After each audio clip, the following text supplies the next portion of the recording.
Hello बच्चों, good evening, welcome my YouTube channel. प्यारे बच्चों, आज हम लोग पढ़ने वाले हैं प्रीपोजिशन के बारे में, ठीक है ना। तो कल मैंने एट, इन, इनटू के बारे में हमने बताया था, ठीक है, और तीनों का मतलब क्या होता है में। लेकिन आज हम लोग सीखने वाले हैं ऑन, अबव, अपॉन, ओवर। चारों का मतलब होता है पर। चारों का मतलब क्या होता है बाबू? पर। ये दिमाग में रखिएगा, ठीक है ना, कि हम लोग पर की इंग्लिश कितना लगा सकते हैं, क्या क्या लिख सकते हैं।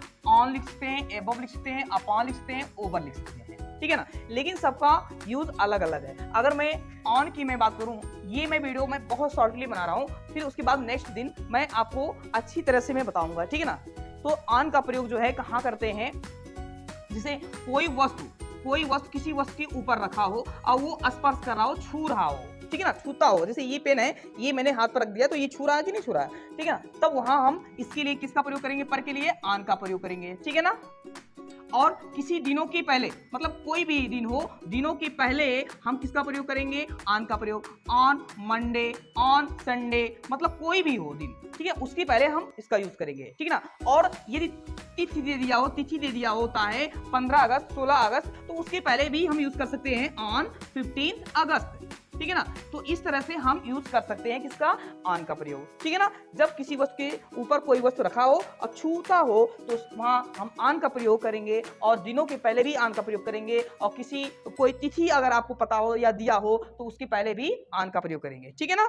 चलो, इसके बाद हम बात करने वाले हैं एबव, ठीक है ना।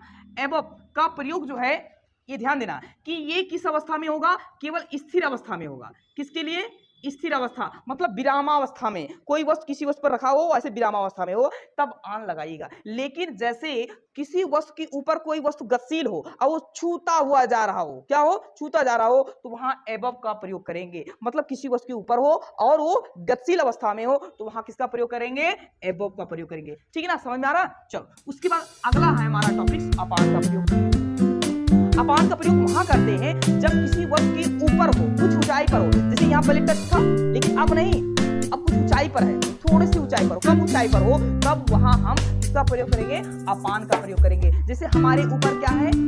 पंखा है, बल्ब है, ये कम ऊंचाई पर होते हैं, तो वहां किसका प्रयोग करेंगे? अपान का प्रयोग करेंगे। लेकिन जब अधिकतम ऊंचाई पे हो जाएगा, जैसे बादल हो गया, ब्रिज हो गया, तब वहां किसका यूज करेंगे?